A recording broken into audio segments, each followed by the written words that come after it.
Al-Fatih TV.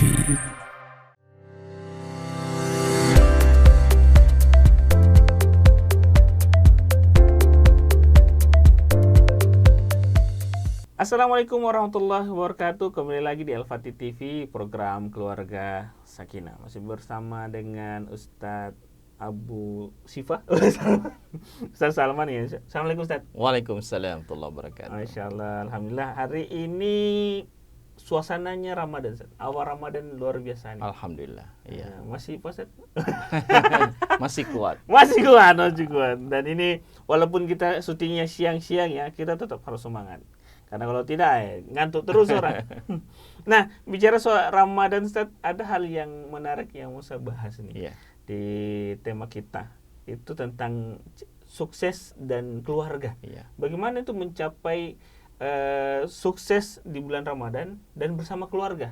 Iya. Nah, silakan Ustaz. Ya, jadi dalam sebuah hadis, Rasulullah SAW itu pernah bersabda bahwa siapa yang masuk Ramadan kemudian dosa-dosanya tidak diampuni, maka sungguh dia celaka. Ya, jadi di antara ukuran kesuksesan di bulan Ramadan itu yang pertama dosa-dosa diampuni. Dosa-dosa diampuni. Kemudian yang kedua di bulan Ramadan Allah menurunkan satu malam ya, yang kebaikannya itu lebih daripada 1000 bulan. Artinya di bulan Ramadan ini pahala itu berlipat ganda. Sehingga parameter yang kedua di bulan Ramadan adalah kita mendulang pahala sebanyak-banyaknya. Pahala sebanyak-banyaknya. Iya, jadi keluarga itu sukses di bulan Ramadan kalau anggota keluarga itu dosa-dosanya diampuni. Nah, kemudian mereka mendulang pahala sebanyak-banyaknya di bulan yang mulia ini. Nah, disitulah pentingnya keluarga ini kemudian beribadah, ya banyak beribadah, tadarus, zikir, kemudian bagi-bagi takjil dan lain sebagainya. Ya, itu aktivitas-aktivitas amaliyah yang keluarga lakukan saat Iya.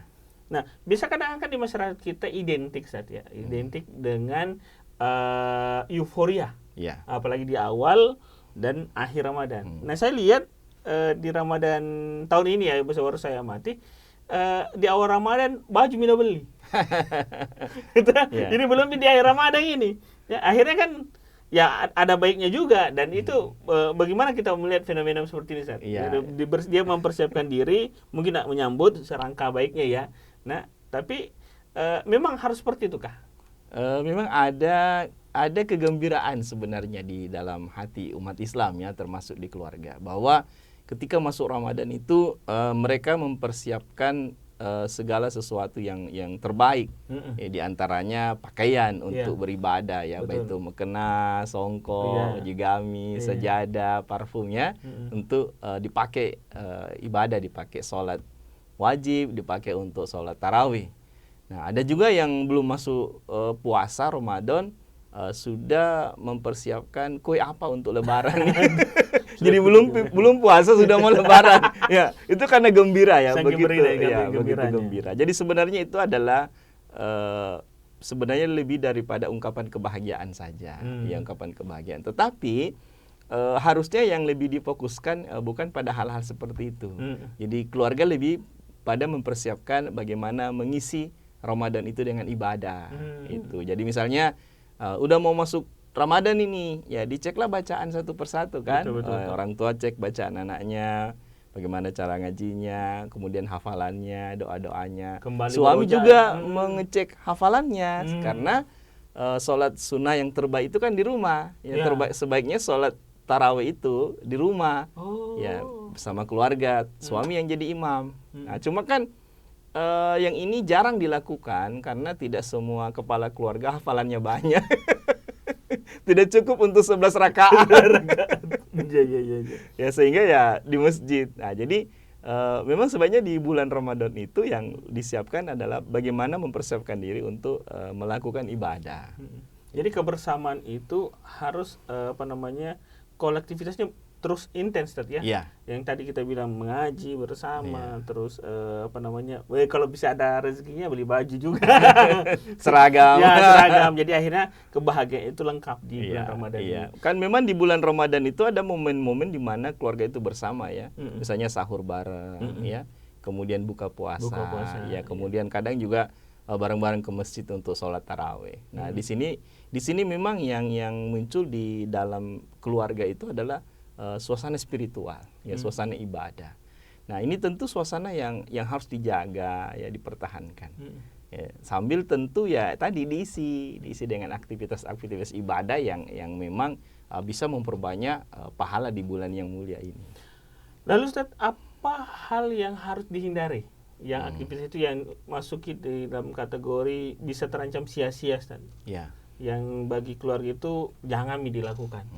Ya, jadi biasa kan kalau keluarga itu kan misalnya kalau siang-siang begini kan sudah mulai mikir sore makan, buka puasanya apa kan? Sudah ada yang cari palu butung, pisang hijau, bakwan kan, jalan kite. Jalan kite. Jalan kite karena minyaknya sekarang kan tidak ada. Nah, jadi yang pertama itu menu makanan, ya jangan terlalu banyak, berlebihan sehingga nanti ada yang terbuang. Betul. Tidak masalah keluarga itu beli atau siapkan makanan banyak.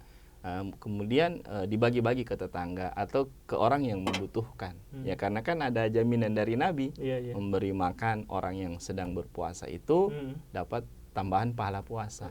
Tapi makan bukan saat puasa ya, maksudnya hidangan untuk berbuka. Ya jadi tapi kalau kelebihan itu dibuang, nah itu kan mubazir. Ya kemudian yang lain jangan terlalu banyak uang dihambur-hamburkan untuk beli pakaian. Ya pakaian itu secukupnya lah dan yang semampunya kita. Yang penting kelihatan kita sudah bersyukur ya karena Lebaran itu bukan karena baju baru toh. Sekarang ini masih lama Lebaran nih, tapi sudah mulai banyak yang hunting-hunting baju Lebaran kan. Sudah ramai, sudah ramai. Kalau kita kan cuma lihat-lihat saja kan ya di online shop, tapi belinya belum tentu. Keranjanya belum tentu dibeli. Ya jadi dianggarkan sekian untuk belanja, sekian untuk sedekah. Justru di bulan yang mulia ini terbaik itu banyak sedekah. Ya Rasul itu di bulan Ramadan banyak sedekah. Ya sampai misalnya ada kisah kan bagaimana Fatimah radhiyallahu anha itu tidak sanggup membelikan baju anak beliau. Ya, tetapi kemudian nanti di akhir Ramadan diberikan baju dari surga kan, itu anaknya itu. Jadi menghindarkan diri keluar dari hal sia-sia itu termasuk berlebihan terhadap makanan. Iya. Ini paling sering juga Ustaz ya. Oh itu setiap hari banyak. Iya, ya bahkan termasuk saya lihat di masjid itu kan kadang itu berlebihan itu takjil. Kemudian ada panitia yang tidak sempat mungkin bagi-bagi. Atau ada mungkin habis sholat tarawih baru dimakan bersama. Sebentar dia lupa. Pas pagi sudah basi. Itu bisa karena kalau kita memang kalau bawa ke masjid itu biasanya kan memang berlebih. Iya. Nah, hal menarik Ustaz. Ini kan masih awal Ramadan. Iya. Tantangannya kan 30 hari ya. Nah, apa peran dari pertama Bapak nih? Bapak, ayah, Abi untuk mengontrol keluarganya dalam melaksanakan ibadah puasa ya. Iya, jadi memang di sini sangat penting ya seorang suami, seorang ayah itu menjadikan Ramadan ini sebagai momentum membentuk karakter keluarga. Sakinah kan ini kan momentum yang terbaik karena suasana spiritual cukup kental di bulan yang mulia ini. Maka pertama ya dikontrol anggota keluarga itu ibadah-ibadah wajibnya, sholatnya ya, kemudian ibadah-ibadah sunnah, sholat dan puasanya kan, kemudian ibadah-ibadah sunnahnya seperti tadarus, kemudian sholat tarawih ya atau sholat malam itu dikontrol ya secara ketat. Kemudian dikontrol juga anak-anak ya, anak-anak itu supaya tidak terbuang percuma waktunya karena jangan sampai banyak terbuang untuk main game ya untuk ngabuburit yang tidak mendatangkan kebaikan ya, sekalipun kalau untuk anak-anak yang belum balik yang masih betul-betul misalnya usia SD atau pra SD ya itu tidak masalah diberikan mainan ya, misalnya dia mau buka kasih lagi mainan ya supaya dia lupa dengan haus dan laparnya itu tidak masalah. Tapi kalau anaknya itu sudah usia-usia SMP kan ya sudah remaja ya di situ sudah harus ditanamkan kedisiplinan agar waktu itu tidak terbuang percuma ya, supaya waktu yang mereka miliki itu terpakai untuk ibadah minimal tadarus ya kalau siang hari. Iya. Ingat sekali kalau dulu kita masih anak-anak sudah sholat subuh kan jalan-jalan. Jalan-jalan subuh. Sekarang juga begitu. Masih sekarang ya, tapi sudah yang remaja malah maka istilahnya itu asmara subuh. Bos suara subuh. Dan Iya. dilarang memang, Iya, pokoknya pinggir-pinggir. ketemu pacar di subuh hari atau cari pacar di subuh hari. Jadi masih pagi sudah batal puasa. Pulang-pulang capek Iya. nih. Nah, kalau peran dari seorang ibu apa juga, Ustaz? Kalau ibu sebenarnya sama dengan suami, cuma ibu ditambah dengan di dapur kan, ya ditambah dengan di dapur menyiapkan hidangan sahur, kemudian hidangan untuk takjil ya, buka puasa. Maka di sini ibu juga berperan bagaimana mengatur menu. Mengatur anggaran ya, bagaimana mengatur menu yang sehat. Karena Ya, kalau betul. sahur menunya tidak sehat, ya bisa kekenyangan tapi cepat loyo. Ya, Begitu betul. ya ketika berbuka harus menu yang sehat ya supaya sehat juga, maksudnya gula darah tidak cepat naik, supaya nanti sebentar pas dengar ceramah itu tidak ngantuk. Penyakitku kayaknya. Jadi peran ayah dan ibu itulah akhirnya menjaga mengontrol aktivitas keluarga supaya tetap sukses ini. Iya, supaya sukses bersama dengan keluarga di bulan yang mulia ini. Yang pertama, dosa-dosa terampuni. Yang kedua, pahala didapat sebanyak-banyaknya.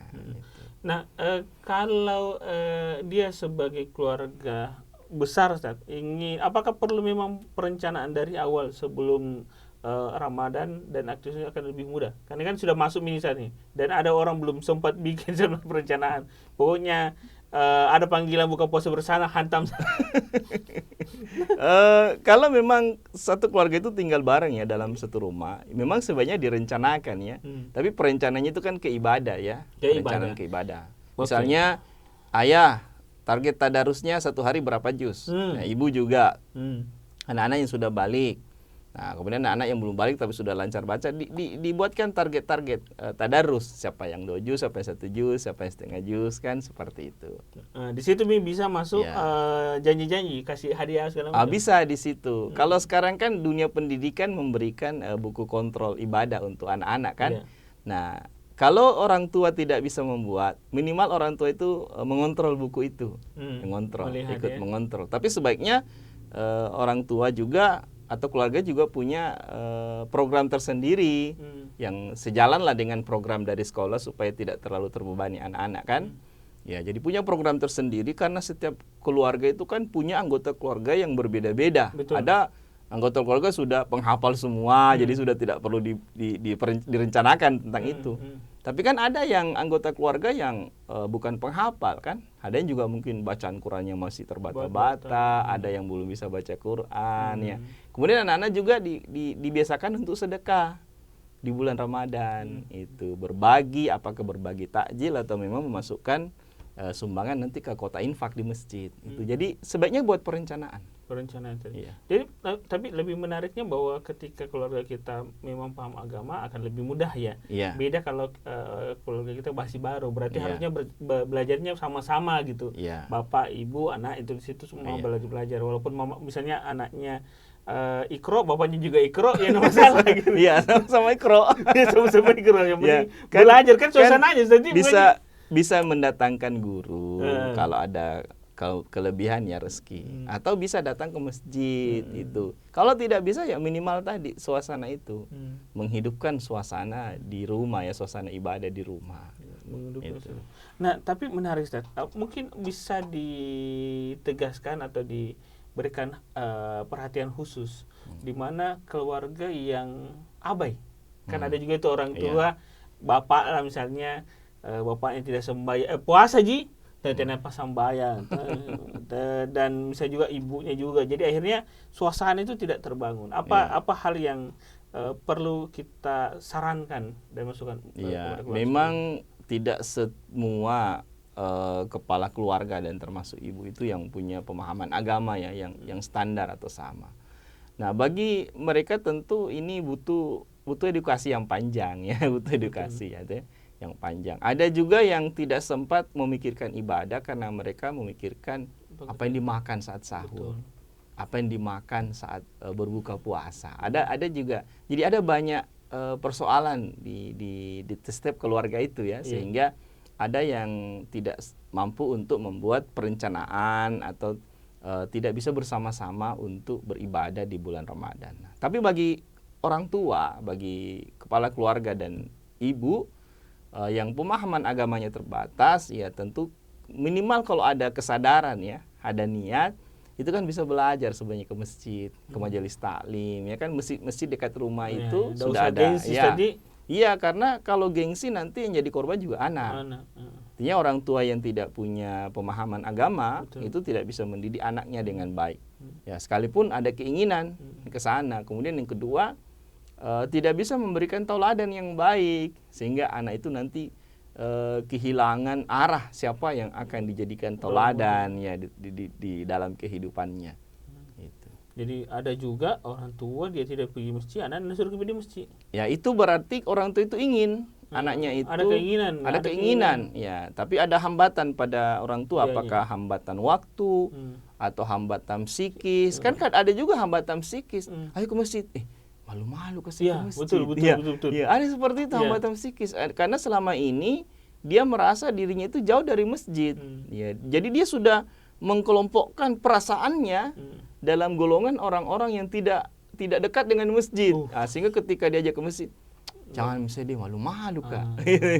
Itu hambatan psikis seperti itu. Bagaimana mental seperti ini dirubah? Ya, itu tentu dengan dinasehati, kemudian dibiasakan ya, sering-sering diajak. Itu. Yang kedua, dia sendiri harus merubah itu persepsi seperti itu. Ya, bahwa ya sebaik-baiknya laki-laki itu sholatnya di masjid. Itu pahalanya kan banyak ya. Jadi perlu kesadaran diri untuk bagaimana ya memaksakan diri ya. Ya, karena kan kita kalau memang betul-betul ya di bulan Ramadan momentumnya kita lihat orang rame-rame ke masjid. Masa orang rame-rame ke masjid kita enggak? Kalau sekarang kan sebenarnya orang rame ke masjid yang tidak biasa pun alhamdulillah kan rajin. Artinya ini momen yang terbaik untuk melatih perasaan. Betul. Itu. Karena yang dulunya juga tidak rajin menjadi rajin. Jadi dijadikan saja kesempatan dulu untuk melatih. Jadi mudah-mudahan setelah Ramadan itu sudah terbiasa.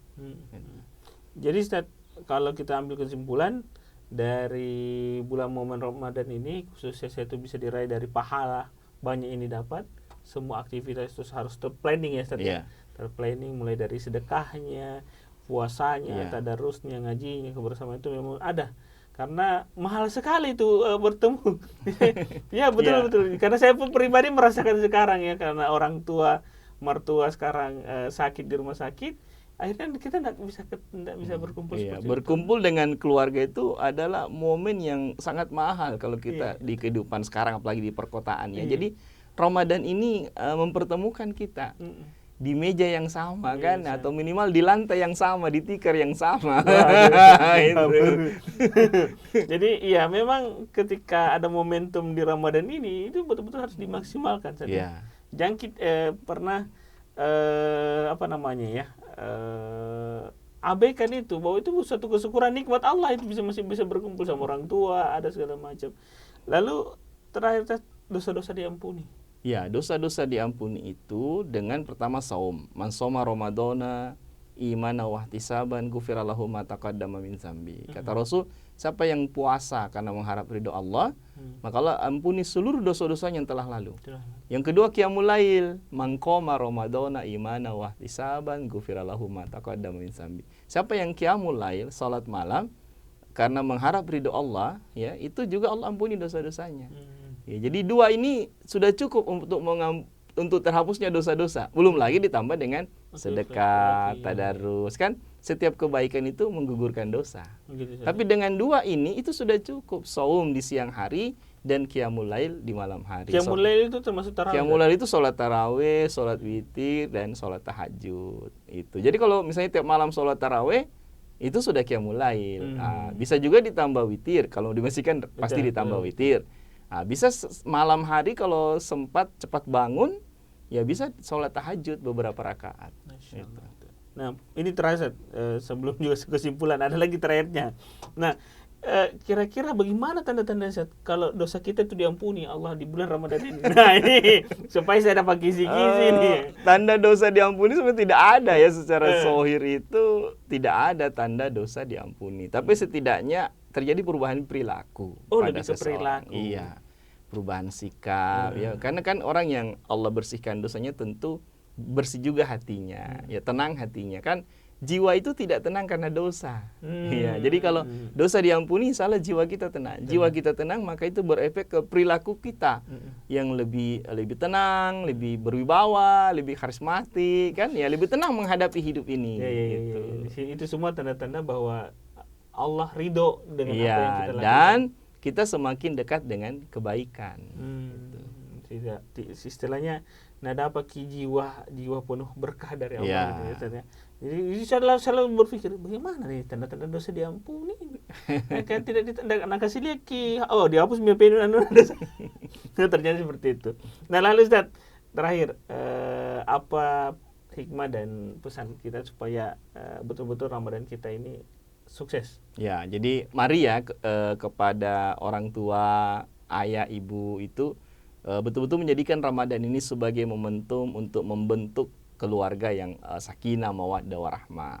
Allah menyatukan keluarga itu di bulan Ramadan minimal di momentum sahur, kemudian di momentum berbuka, itu dijadikan kesempatan untuk berkomunikasi, mendidik anak, ya, kemudian ditambah dengan mendidik anak dan mengontrol dalam ibadah-ibadah wajib, saumnya, tadarusnya, dan qiyamul lailnya dan sedekahnya. Dengan itu semua insya Allah akan terwujud keluarga sakinah, maka itu akan menjadi tanda suksesnya kita di dalam bulan suci Ramadan ini. Masya Allah, itu jadi mudah-mudahan ya di Ramadan tahun ini kita masih bisa berkumpul dengan keluarga, itu bisa mencapai sukses Ramadannya bersama dengan keluarga. Amin. Dan dapat baju baru di akhir Ramadan dan lebih berkah lagi dengan selesainya Ramadan. Terima kasih Ustaz atas waktunya. Insya Allah kita akan ketemu lagi dengan tema-tema menarik di program Keluarga Sakinah Al-Fatih TV. Assalamualaikum warahmatullahi wabarakatuh. Waalaikumsalam warahmatullahi wabarakatuh.